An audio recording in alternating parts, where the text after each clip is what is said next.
What's going on, guys? Welcome back to the show. Today we are talking about my favorite rep and set schemes and intensity techniques for muscle growth. Things like drop sets and supersets and myo reps and cluster sets and reverse drop sets and partial reps or whatever. We're going to talk about what they are, when you might use them, how you might use them, other pieces of context that I think are important if you want to incorporate them or just have a better understanding of them when you see them within your programming. Before we do that, I have to do something that makes me uncomfortable, frankly, because I've recorded this maybe like 8 times already, and that's ask for a podcast review. We're about 4 years into this podcast. I'm super proud. It's been such a fun, just such a fun practice for me. A really good passion project. Started, 4 years ago, and we've averaged about an episode a week, and I'm very proud, and I enjoy it a ton. And I've just never done that before, and I would really like it if you get value from the podcast, if you enjoy it, if you listen, every week and you enjoy the guests and the solo episodes and the Q&As, it would mean a ton to me. If you went and left a review, if you're listening on iTunes, you can leave a review. If you're on Spotify, you can kind of just rate the podcast. It's super duper helpful. It means a ton. It's how the podcast grows. It's how we can get, better guests and, we can get this information out to more people. And as you can tell, I hate doing this sort of stuff. I'm never going to have ads in the podcast. I'm never going to pause the podcast to try and sell you something, but I do need to put a little work into asking for reviews, and that would mean a lot to me. And so I'll stop sweating now and we'll get into the good information. So before we jump into, straight sets, supersets, all of this stuff, I want to say that a lot of these rep and set schemes and intensity techniques, they're going to sound really cool. They're going to sound fancy. Some of them may sound complicated. And I think there are benefits, right? I think there are going to be, we're going to talk about, when and why you might do something and what the upside of doing XYZ intensity technique might be. But I'll level with you guys. 90% of the benefit, in my opinion, of all of this stuff is variation, fun, intellectual stimulation, essentially changing it up and keeping things interesting. Incorporating these is more likely to make your training more fun over time than give you this ton of extra benefit. Oh my God, I started doing myo reps and my arms blew up. It's like, no, that's just not how this works. There aren't game-breaking set and intensity techniques. There just aren't. Doing a lot of really hard sets over time is how you get jacked, not because, person A did myo reps and person B didn't. And so I don't want to poo-poo the benefits. And frankly, I actually want to even highlight the fact that whether it's saving time or making your training more fun and varied over time, those are massive, massive benefits. Because what I just said is the goal to, if you want to get jacked, what you need to do is you need to do a lot of hard sets over many, many years. And the many, many years part means you need to be enjoying your training. You need to be stimulated by it enough that you keep doing it. And having intensity techniques, changing up rep and set schemes, enough variation to keep you interested is incredibly important because doing the training for many, many years is the key factor for ultimately building a lot of muscle. And so although I'm like, hey, these things aren't game breaking in terms of your results, they might be over the long term, something that keeps you motivated, keeps you excited, keeps you stimulated to go to the gym. And because there's, we'll talk about the fact there's probably no real downside to doing some of these things, or if you do them correctly, not much of a downside, then we can look at things like fun or saving time as a real feature to some of this stuff. But I think there are going to be people out there that are, making some of these things seem like magic, and they're just not. And I'm going to tell you, oh, this is a little bit more metabolic, or this is a little bit more neurological, but at the end of the day, that stuff just sounds way cooler than it is actually meaningful for the bottom line that is your results. Also, we have used all of the ones that I'm going to talk about today in my group program. We will continue to use them in my group program, and I have at least one of these going in every cycle somewhere for the exact purpose of, keeping it fun, giving you something new to learn and focus on as we kind of train really hard and focus on more of that bread and butter, which we'll talk about straight sets as we go. Additionally, within our group program, which we just launched a new community app for on Mighty Networks, which I think is absolutely unbelievable. It's been so much fun. It comes free with my group program. We have a ton of extra resources. There's an amazing community of over 800 people that are always chatting, always having just good, stimulating conversations. And it's been really, really nice. And in there, we have a full video and written breakdown of all of the things I'm going to go through today. So I might go through it maybe on a little bit on the quicker side. I'm not going to spend 10 minutes on each of these, but in the group program, in the community app, we have a video breakdown, an example of a set done like this with a written description below, which is, I think, a really, really good benefit, especially because we use these a lot. So without further ado, let's start with straight sets. So straight sets are essentially what you think of when you think of just like traditional resistance training. It's like, hey, we're going to do a set of push-ups. We're going to rest for a period of time, set of push-ups, rest for a period of time, set of push-ups, and then we're going to move on to another exercise, and then we're going to do that exercise, and then rest, and then that exercise, and rest. And you're just focusing on one exercise at a time, and then resting long enough to perform really well in that subsequent set, and then resting long enough and doing it again. Essentially moving from one exercise, completing all the sets of that exercise before moving on. And the notes I wrote here were just, it's your bread and butter training. It's where most training happens. And I was trying to figure out why that is the case. Like, why are straight sets where most training happens? And that's because specifically it's where beginners should start, because you should be kind of, in my opinion, focused on one thing at a time. I think the beginner doesn't necessarily have the neurological efficiency to kind of bop around between different movements or train really close to failure with some of these intensity techniques while under fatigue with good technique. And intellectually, straight sets are the easiest to kind of comprehend. And so for a lot of reasons, straight sets are just your bread and butter, where you're doing a set and then you're resting long enough to make the target muscle the limiting factor, and then you're doing it again. Most training is like this. And truthfully, in the research, I hate necessarily when people say that, but like nothing has ever really beaten straight sets. Now there are ways we can, I know that that's a loaded sentence, as if straight sets are always the best in all cases, all contexts. That's not necessarily true, but it's not like, we have a study where we did myo reps versus straight sets and myo reps did way better. Or we did cluster sets and it performed way better than straight sets. Like, straight sets are amazing. And if you never did any of these intensity techniques, I think you could build an unbelievable physique, 99.999% as good. And so straight sets are your bread and butter. It's probably where the beginner should start with just straight sets. If you're brand new to training, I'm not giving somebody myo reps right out of the gate.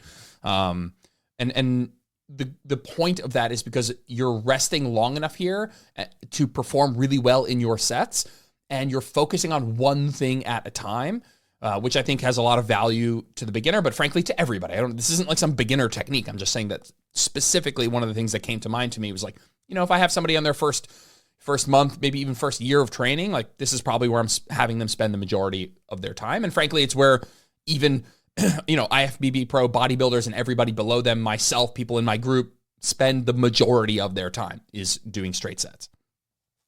Next, we're going to go to supersets, and I'm going to focus on the type of supersets that I would typically use. I think superset just means it's kind of like the opposite, or you can counter it to a straight set, where instead of doing one exercise and then resting, and then that exercise, and then resting, and then that exercise, and basically completing all sets of one exercise before moving on, you might do a set of push-ups and then a set of pull-downs. And you might even do a set of push-ups and then a set of pull-downs and then a set of leg extensions.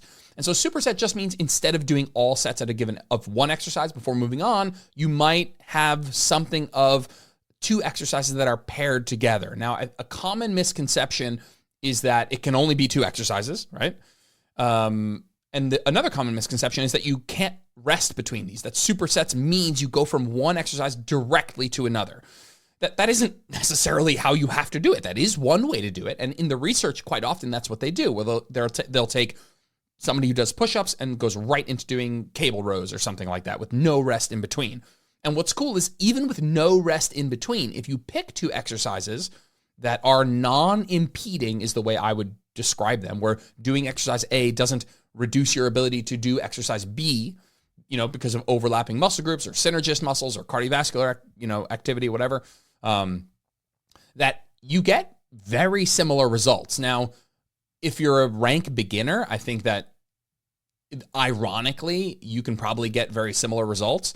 The more big and strong you become, the less I think that's possible. The more I think you probably benefit from resting between, because you're just so damn strong that you're able to just put so much tension in the muscle and cause yourself so much fatigue because you are so big and strong that immediately going to another exercise, unless it is something very isolated like a bicep curl, lateral raise, probably isn't the best move. But one of those common misconceptions is that you can't rest in between. I actually don't really program any supersets without rest in between.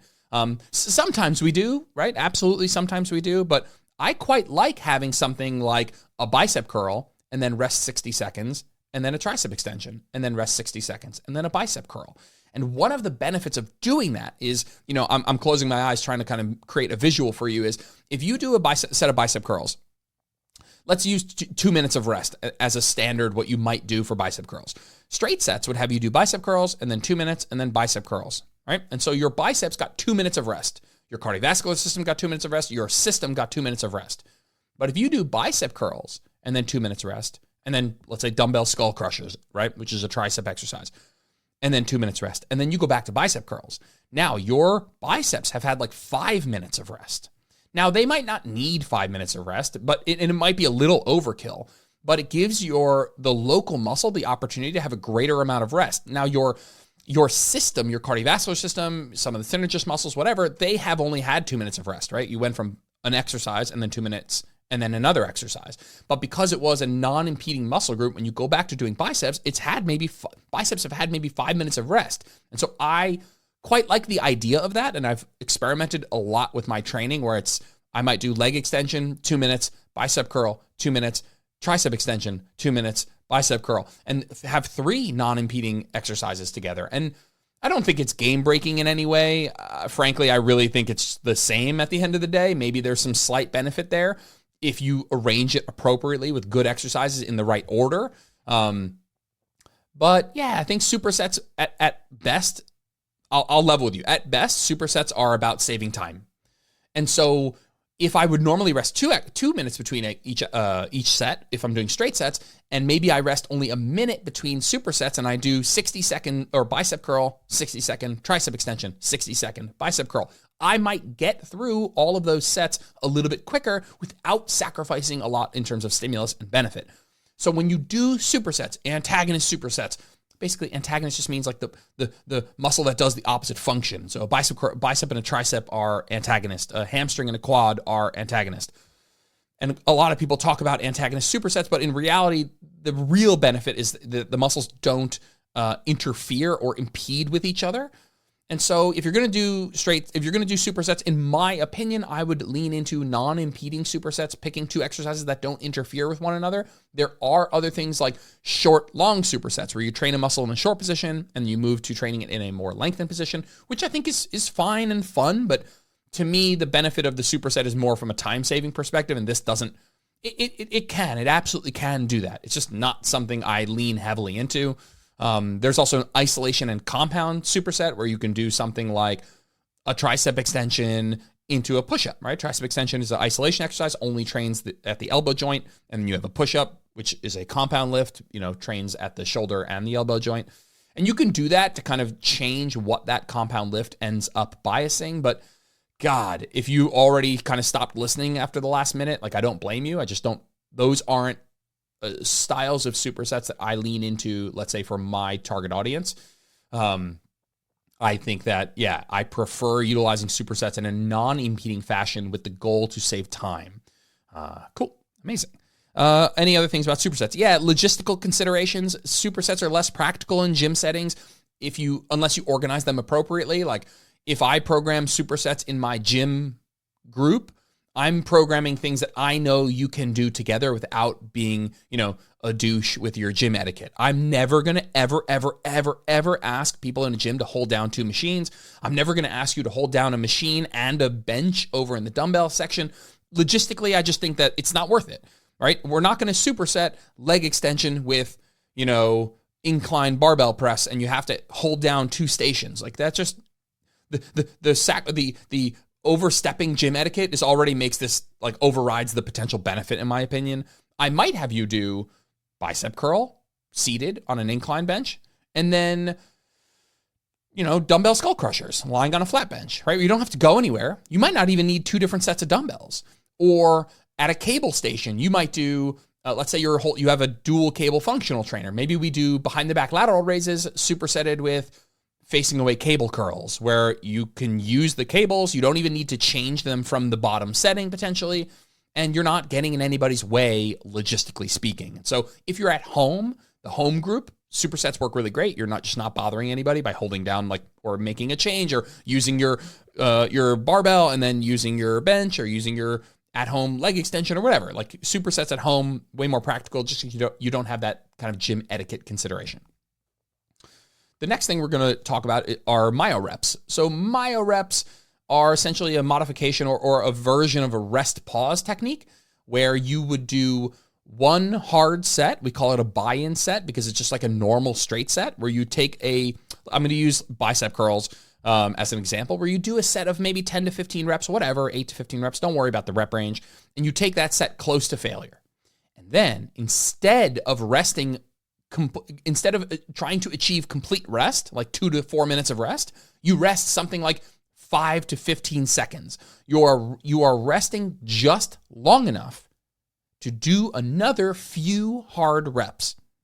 So you're resting just long enough to do another few hard reps. And you might do that anywhere from 1 to 5 extra times on the back end of that buy-in set.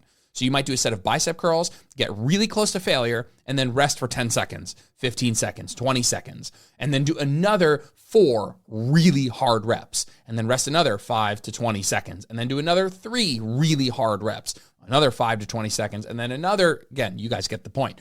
And what's happening here is you're resting just long enough so that when you go back to doing bicep curls, you are immediately getting really effective reps, right? If you do a set of 10, we all agree that the first 5 were really easy, and the last 5, maybe even the last 2 or 3 were really hard.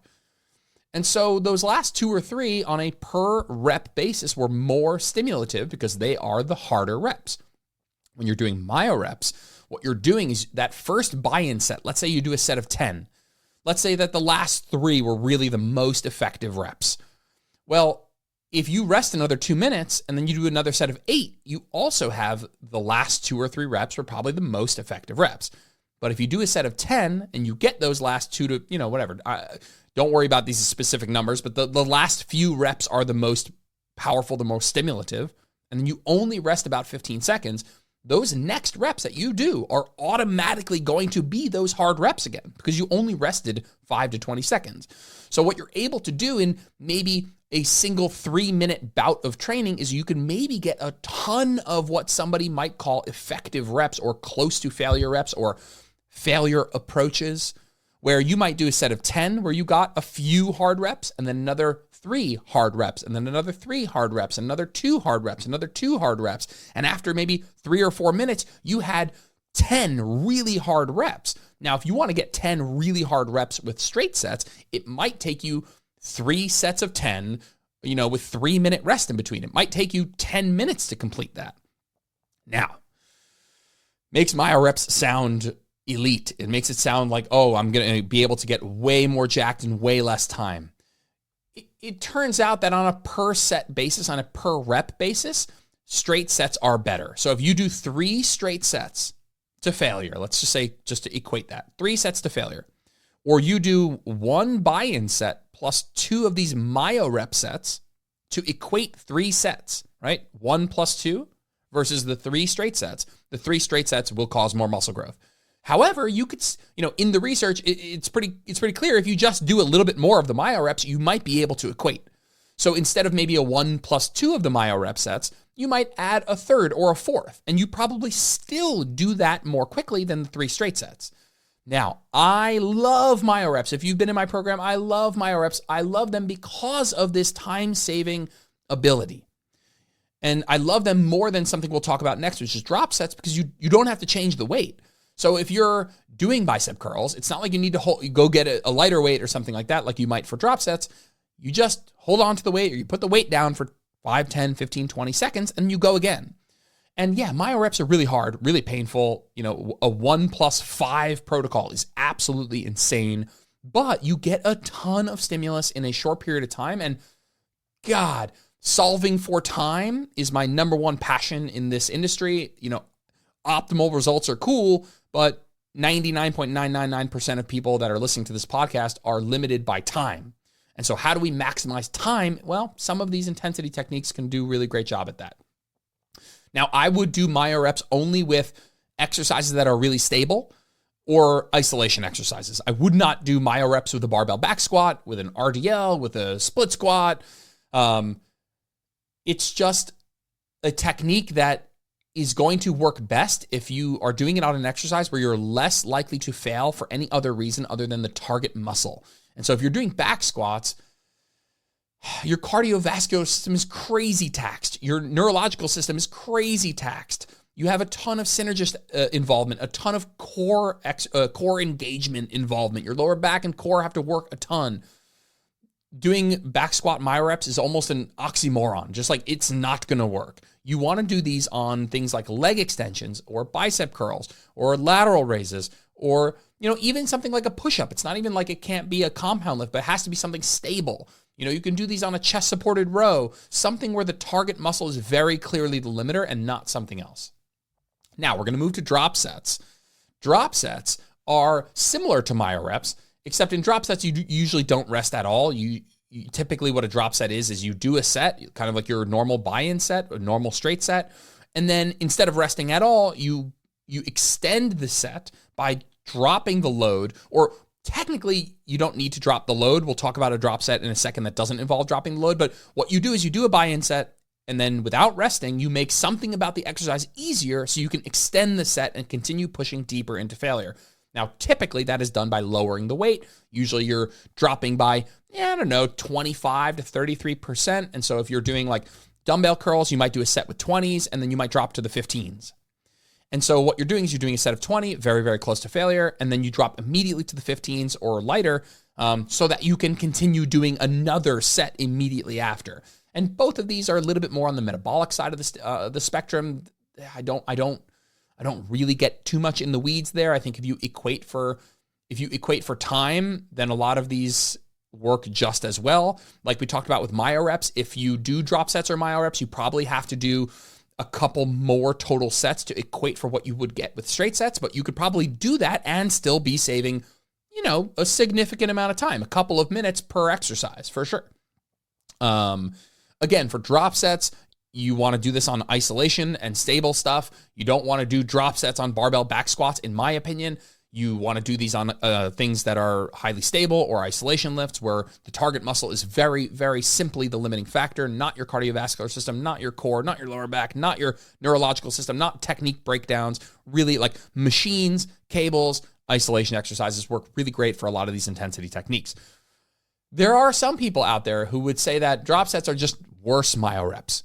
And what they would argue is that, so when you do drop sets, you're doing a set of 10 and then you're dropping the weight, and you're usually, again, it depends on how it's programmed, but you're usually doing another full set of 10, let's say, for example. And what this person who would say they are just worse myo reps would say is that you're wasting time with a lot of these lead-in reps that aren't challenging. So with myo reps, when you get to the end of that first buy-in set, every rep you do from there on out, because you're keeping the weight heavy, is going to be really challenging. But with a drop set, when you drop the weight, you might do another 5 easy reps before you get to the hard ones again. And so a proponent of myo reps, an anti-drop set person would say, yeah, you're just wasting time doing more easy reps with this new lighter weight when you could have just kept the weight heavy, rested 10 seconds, and immediately got more close to failure reps. I see their point. I just think they're hanging their hat on a kind of like a technicality, like not something that actually ultimately matters. And I think for the sake of variation, I think drop sets can be awesome, really, really fun. But yeah, logistically, the downside if you're using dumbbells is you need to hold down a second pair of dumbbells. But if you're doing something with like a cable station or a selectorized machine where you just pull the pin out, like it's obviously incredibly easy. So I don't really care too much about that critique, let's say. Now, a different kind of drop set that doesn't involve lowering the load is called a mechanical drop set. Essentially where remember, drop sets mean you do a buy-in set and then you make something about the exercise easier. That something is very typically lowering the weight, but it doesn't have to be. Something else you can do is changing something about the mechanics of the exercise that makes the exercise easier. And so this could be going from training more in the short position to training more in the lengthened position. Muscles fatigue first. They lose their ability to fully contract first, but you can work more in more lengthened positions after you fatigue there. And so you might do something like a 90-degree preacher curl into the 45-degree preacher curl, or a dumbbell lateral raise where you're training the side delts in more of the short position into a cable lateral raise where you're working more in the lengthened position. You might do something where you're doing a standing cable curl into a facing away cable curl, or a step back tricep extension where you really challenge that short position into a stepped forward cable extension where you're working a little bit more in the lengthened position. These are mechanical drop sets that involve changing something about the mechanics of the exercise to make it easier to extend the set so you can work closer to failure or get another approach to failure, get more of these effective reps, essentially build more muscle while saving a little bit of time. Quick sip of water. At the 25-minute mark, we have 1, 2, 3, 4, 5, 6, 7 more to go. The next one doesn't have a fancy name. I don't even know what to name it. I call it short rest high sets. And the idea of rest periods when it comes to training for muscle growth, there's a lot. I don't want to go too deep into it, but the standard default answer is, hey, you should rest longer.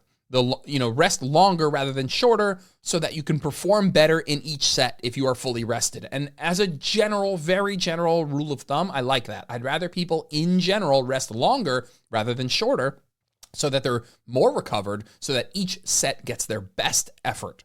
I want those sets to be high quality. However, we see in the research that doesn't always need to be the case. You don't need to rest. Whatever, I guess I'm going to go on a small tangent. Studies look at, like, if you're going to do 4 sets of bicep curls with 3 minutes rest versus 4 sets of bicep curls with 1 minute rest. And then the set with 3 minute rest does better. And people are like, see, you should rest longer. But the group that did 60-second rest, it only took them 5 minutes to complete 4 sets. The group that did 3 minute rest took them 15 minutes. So what if the group that did 1 minute rest, what if they just did another couple sets? They're like, hey, okay, I get it. If I rest longer on a per set basis, I'm getting more stimulus. But what if I just do another couple sets? What if I equate for time? What if you do 3 sets of bicep curls with 3 minutes rest, and that's 10 minutes?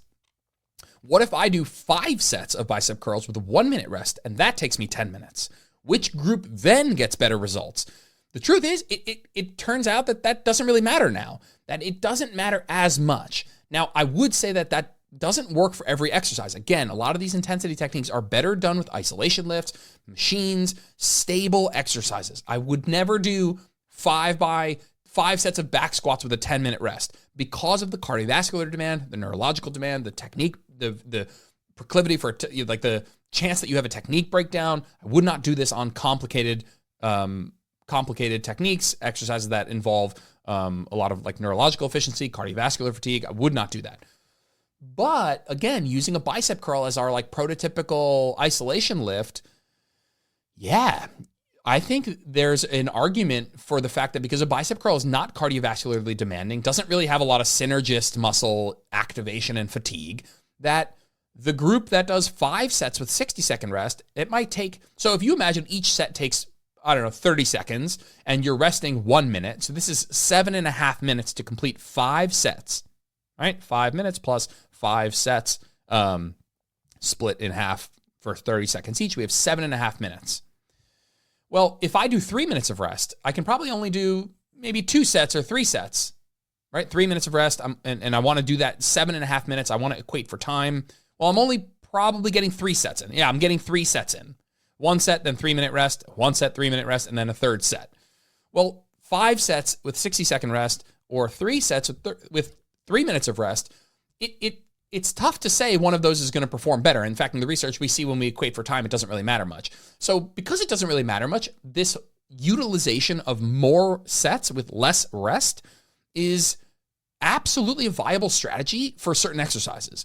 And frankly, I quite like it for a lot of exercises where if I'm doing bicep curls, I really feel kind of ready to go again after, a minute or 2. I don't necessarily need 3 or 4 minutes. Now, there is no always and inherently better, but there are trade-offs here. There are, again, variation for variation's sake. I have loved utilizing short rest high sets for certain exercises that don't really require a lot of technique, that are very stable, isolation lifts, not cardiovascularly fatiguing. I know you've heard me say that a lot, but that's where a lot of these things shine.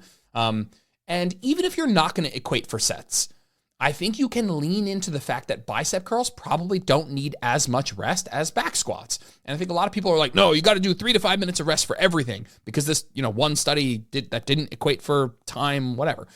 I don't think you need as much rest on bicep curls as you do for back squats. And I think generally your training should reflect that. Now, that doesn't mean we don't ever program 3 or 4 minutes rest between bicep curls. We do.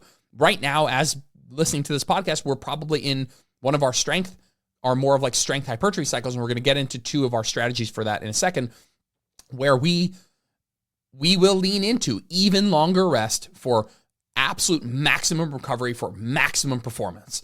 This isn't that, but I think it plays on this balance of lower rest, more sets, and for some exercises, the sweet spot to maximize stimulus might be on this shorter rest, more sets side of the spectrum. And even if it's not a net greater stimulus when you equate for time, I bet you it's a net neutral and a tool in the toolbox, you could say, as a really viable strategy to change up your kind of straight set mentality. So the next 2 things we're going to go through are things that you would use when you're doing a bit more of a strength hypertrophy blend.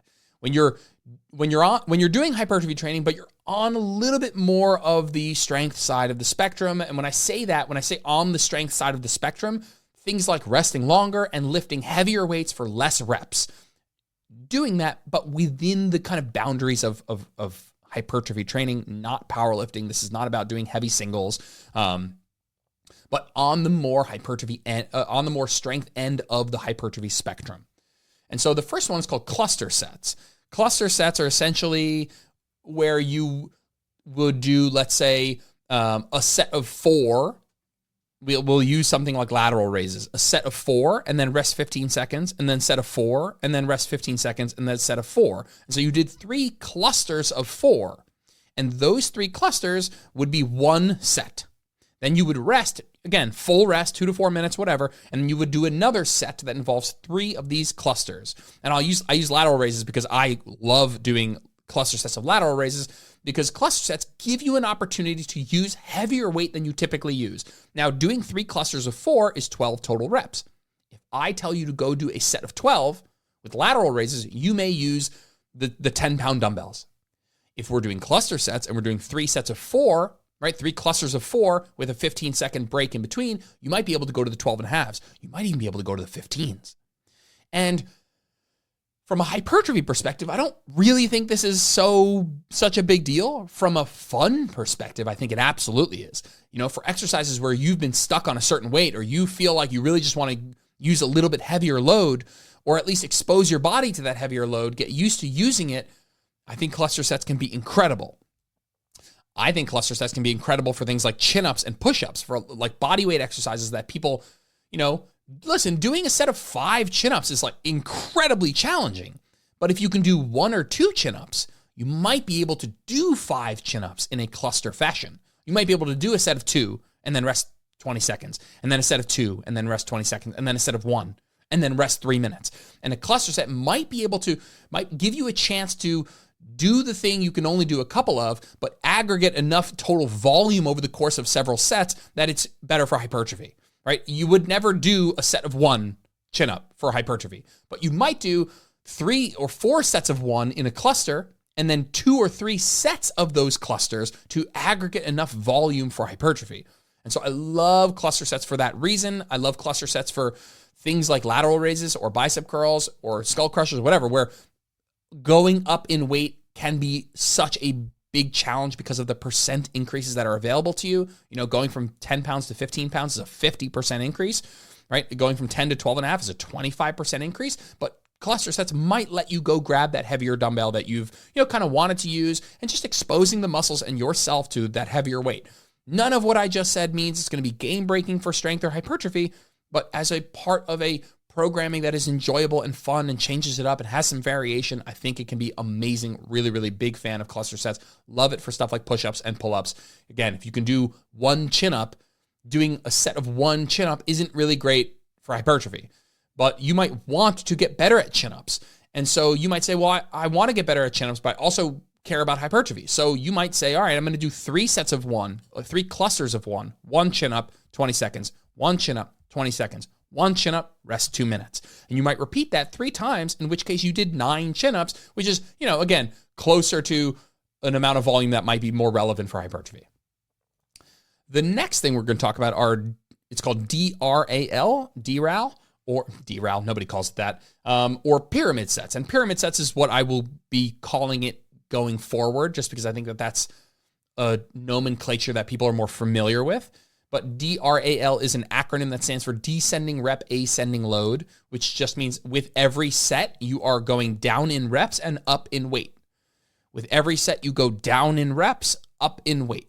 And that is also known as a pyramid set, where pyramids, it's kind of, pyramid, reverse pyramid, depending on who you ask, are executed in different ways. Sometimes with pyramid sets, people think you need to go down in reps, up in weight, and then also back down in weight, up in reps after that to create actually like visually a pyramid where you went up in weight, then down in weight.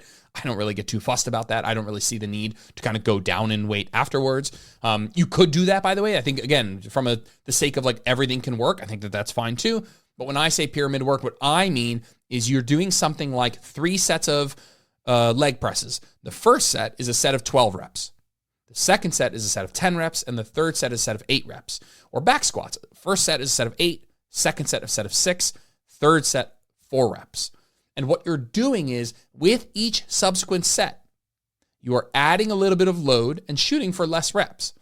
And kind of why you are doing this is because with each set, every time you do a set of an exercise, you gain a little bit of what I would call, or what is called, neurological efficiency, which is like, taking a couple golf practice swings. The point of doing that is to get in the rhythm of doing the swing so that when you ultimately go up to drive the ball, you are your most powerful, right? When you do warm-up sets, you are actually doing some of this potentiating of the nervous system. When we talk about warming up for hypertrophy, what do we talk about? We talk about doing lighter sets and working up to your heavier weight so that when you grab your working weight, it is something that your body has been primed for with those warm-up sets. It's similar here. If you do a set of 10 reps back squat with 100 pounds, then you go to a set of 115 for 8, and then a set of 130 for 6, you are getting better at doing the back squat as you go. And so you are priming yourself for that kind of final set of really heavy weight for less reps. Instead of just jumping into a heavy set of 4, doing a set of 10, then or a set of 8, then a set of 6, and then ultimately landing on that final set of 4 gives you a good opportunity to show up to that set of 4 with your best opportunity to crush it. Now, again, do I think this is such a game-breaking strategy? Absolutely not. We are doing clusters and pyramid sets in our program right now, and what is happening is a lot of people are PRing. There's a lot of personal records being broken. That's because pyramid sets kind of prime you for that final top set of really heavy weight for less reps. And that's awesome. From a blend of strength and hypertrophy, we're getting an opportunity to focus on moving really heavy weight for less reps, but we're also making sure that we're accruing enough volume over the course of the sets that it is still within the balance of what's best for hypertrophy. Anything else? No, cool. Those are pyramid sets. Next, we have 4 more. 4 more, and 3 of them involve partial reps. And so if you were hoping for some partial rep discussion, it's coming in just a moment. The next one we're going to go through is called giant sets. Actually, I have this as my definition for giant sets. I looked up what other people think giant sets are, and there's like 3 or 4 different things that people call giant sets. So, don't necessarily need to quote me on this. You might go to another program and they call giant sets. One of the common things that people see as giant sets are when you do a superset with like 5 different exercises, people call it a giant set, which I think is totally valid. Where I kind of learned and was introduced first to giant sets is essentially this idea that's like, okay, you're going to do 20 reps of lateral raises, but you're going to do that with your 8 rep max. So you're going to pick a weight that you can do about 8 lateral raises with, and you're going to do lateral raises with as little rest as you need until you can accrue 20 total reps. You might do a set of 8 and then rest 30 seconds, and then a set of 4, that's 12 reps, and then rest a little bit, and then do a set of 5, and then you're at 17 reps, and then a set of 3, and bam, you got 20 reps. Next week, you might see 25 reps in your program, or 30 reps, or maybe it goes up a little bit slower. But it's basically you have a set rep target you need to hit, and you're going to use a weight that you can't obviously do that all in one set, and you're going to just do sets until you get to that number. I really like giant sets because it gives you the chance to kind of auto-regulate, which just means like self-modulate the rest periods, where you might say, hey, we've done giant sets for lateral raises, we've done giant sets for leg extensions, where it's like, hey, you're going to do 20 reps of leg extensions with a weight, you can only do 8 reps. So you might do a set of 8 and then a set of 4 and then a set of 3 and a set of 2, and you're going to do that until you get to 20. And it's a nice change in intent psychologically. I've seen this be really, really fun, where you forget about, it just gives you something else to think about. You are adding reps, aggregating towards a specific number, which is, again, it's kind of vague and abstract. It's not necessarily what matters for muscle growth so much, but it is absolutely something slightly different to think about. And having that slightly different mentality going into your sets can be really, really fun. Giant sets are really, really fun. Giant sets are really freaking hard. So when it comes to like building muscle and getting a good stimulus, you absolutely will, especially if your coach says the first set needs to go to failure, which I quite like, or a rep in the tank, something like that. I think it can be, doing 20 reps of lateral raises with your 8 rep max is going to be an absolutely diabolical stimulus. Super duper fun. The next 3 are integrated partials, which we'll talk about. Obviously, we're going to talk about all these, reverse drop sets, and forced progression. And everybody coming here, if you've nerded out a little bit about hypertrophy lately, you know that all this length and position, partial rep stuff, it's all the rage right now. Right now, as of recording, these are my 3 favorite ways to incorporate partial reps into training.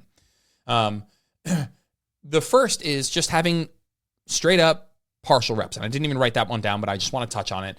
Is purposeful partials is what we'll call it, where you only do partial reps. And we might do something like this with a dumbbell lateral raise, where we're only doing the bottom half of the range of motion. And usually we're doing this for people who don't have cables. And so we're usually using only partials because that's the best solution for getting a great stimulus in the lengthened position on an exercise where it's really hard to do that. So maybe that's on something like a dumbbell row or a lat pull down on the cables. For a lot of back exercises, it's tough to get a really great lengthened stimulus. You might only do partial reps just to make sure that that lengthened position, that stretched position of the muscle is getting a really good stimulus. The next one is integrated partials. Now, you might have heard this, and I've said it before, 1.5 reps or 1.25 reps. It's the same shit.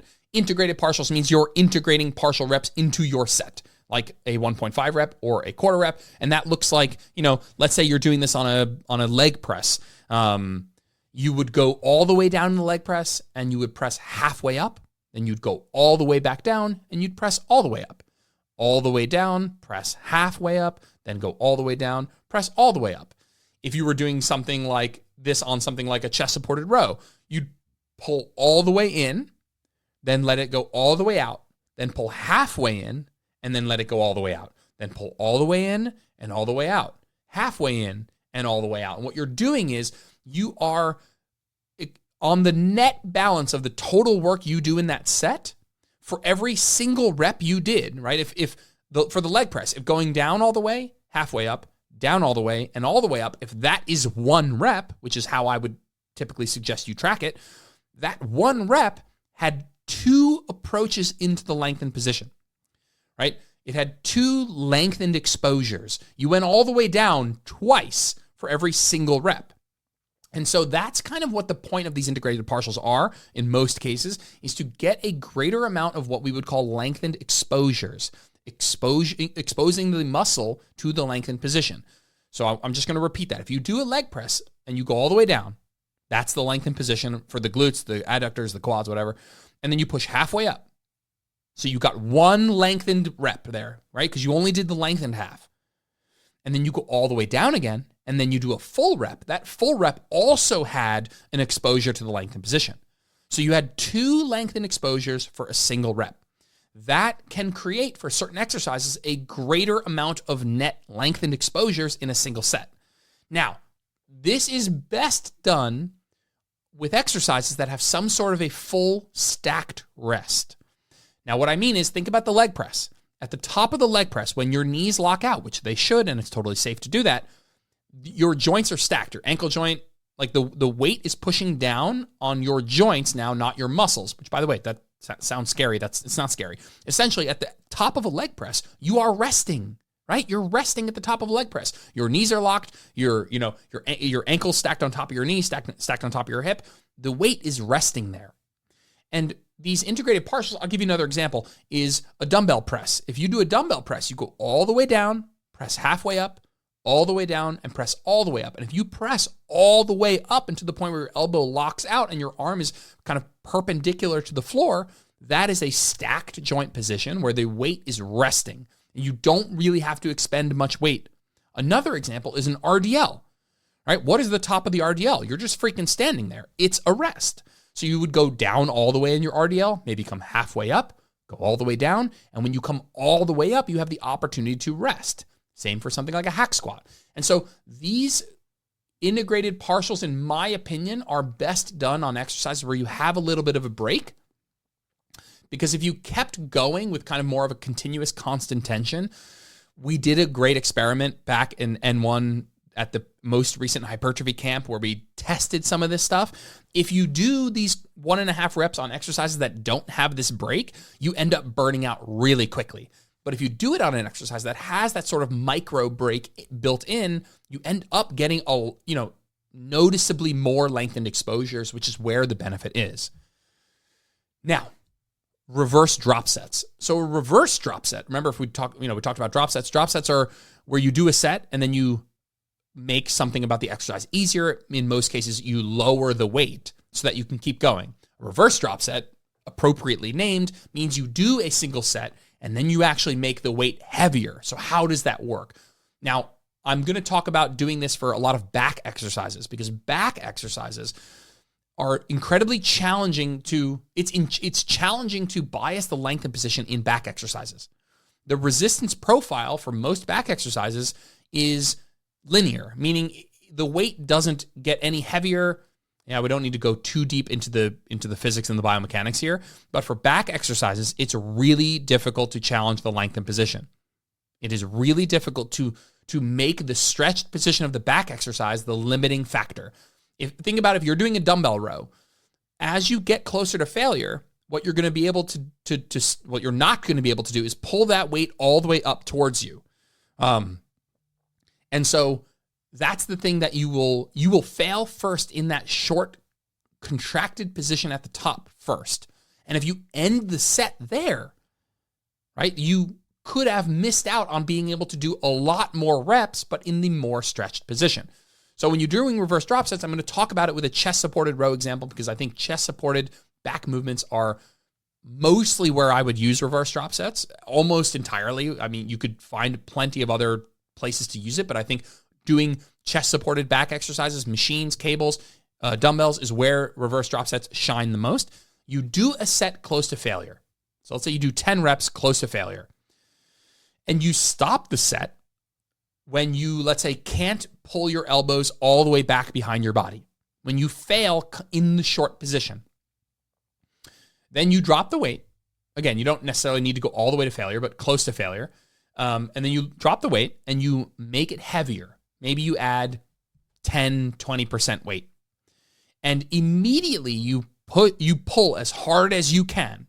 But because you are tired and you just made it heavier, despite your best efforts, you won't be able to pull it all the way down. You won't be able to pull it. You'll only be able to pull it maybe for the first 20%, 25%, 33%, 50%, right? So if you're imagining a chest-supported row, you're going to take it to the point where your elbow doesn't pass behind your body anymore. Then you're going to add maybe 10 or 20% weight because you're tired and the weight is now heavier. You, despite pulling with maximal intent, can only pull maybe halfway in. And so that first half of the movement is the lengthened position. And so this is a really great way, and you might take that to the point where you can only, when is the end of a reverse drop set? It's up to your coach. I like to say when you can't pull beyond the first quarter of the rep. When you are pulling with your 100% intent and you can't even pull it a quarter of the way in, that's the end of that set. Now, again, that's my definition for it. You might have a coach that prescribes it, take it to the end where you can't move at all. And again, what's the point of doing this is that set that you just did where you failed in the short position, then made it heavier, then failed in the lengthened position, the net of that set will be biased towards the lengthened position. Normally, back exercises are short position overloaded. You're going to fail first in the short position. And so doing a reverse drop set allows you to get more tension in the lengthened position per set. That's what we're doing it for. And last is forced progression, which I absolutely love for chest-supported rows. And it's similar to reverse drop sets, but not necessarily the same. And the reason I love forced progression the most is because it's really simple. It's really easy to communicate to you. Forced progression means no matter what, every single week you will progress. And when I say progress, I mean do an extra rep or maybe a little extra load, even if it means doing partial reps. So let's say I have programmed 8 to 12 reps of chest-supported row. Week 1, you did 8 reps. Week 2, you're going to do 9 reps. Week 3, you're going to do 10 reps. Week 4, you're going to do 11 reps. You might say, Jordan, what if I can't do 10 reps? No, you will do 10 reps, even if that 10th rep is a partial rep. So if you imagine doing chest-supported rows or lat pull-downs, and you can only do 8 full reps, right? Let's use a lat pull-down, and let's say, hey, you're trying to touch the bar to your chest every rep for a lat pull-down. You can, in week 1, I would say stop when you can no longer touch the bar to your chest. That is the end of the set. So you do your 8th rep, you pull it all the way down, it touches the chest, and then that's your last rep. Next week, you're going to do 9, even if that 9th rep only gets below the chin.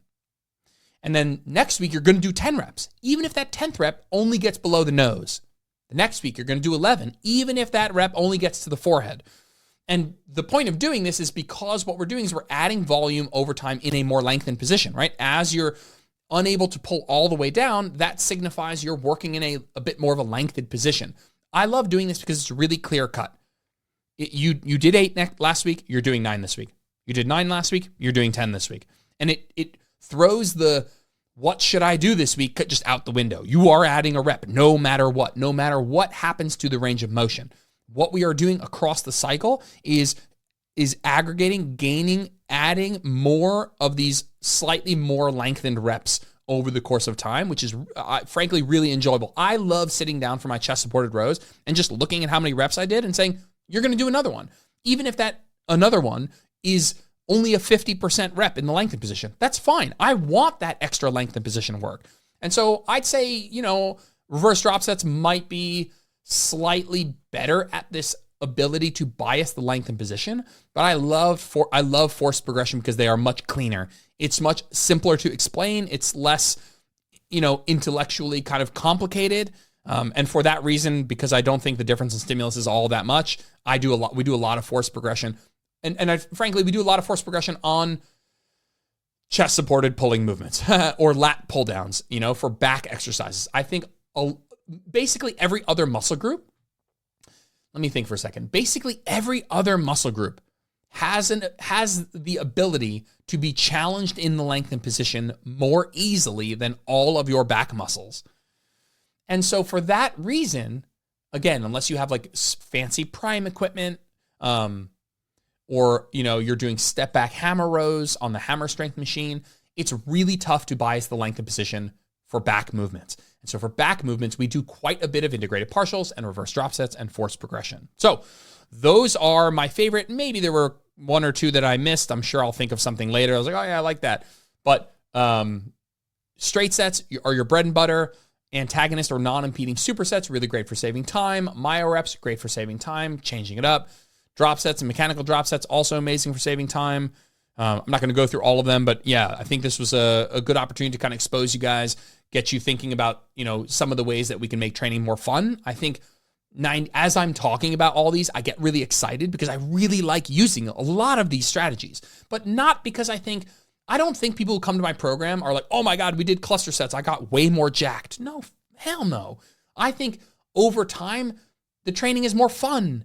It's more varied, and it's varied with no downside, and it's varied in a way that's not mega complicated. Even if you thought some of what we talked about today was complicated, or maybe you had trouble visualizing or understanding some of the reasons why we're doing that stuff, I explain it ad nauseum in the group. In the group, I go into much greater detail with examples and demonstrations so that you know how to do them. I don't want this to be a deterrent for people. I'm never going to understand what he just said. You absolutely will. I spend way more, not that we're glossing over them in this podcast, but in the group, I have a specific video breakdown demonstration for each of these that really brings kind of what we talked about today to life. And so thanks for listening, guys. If you have a question, don't hesitate to reach out, and I'll see you in the next one. Thanks for tuning in to this episode of Where Optimal Meets Practical. If you liked the episode, it would mean the world to me if you posted a screenshot to your social media or left a 5-star review on iTunes. That stuff really helps. If you ever want to get in touch with me, just shoot me a DM on Instagram @JordanLipsFitness. I'm always around to chat. Thanks, guys. Have a good one.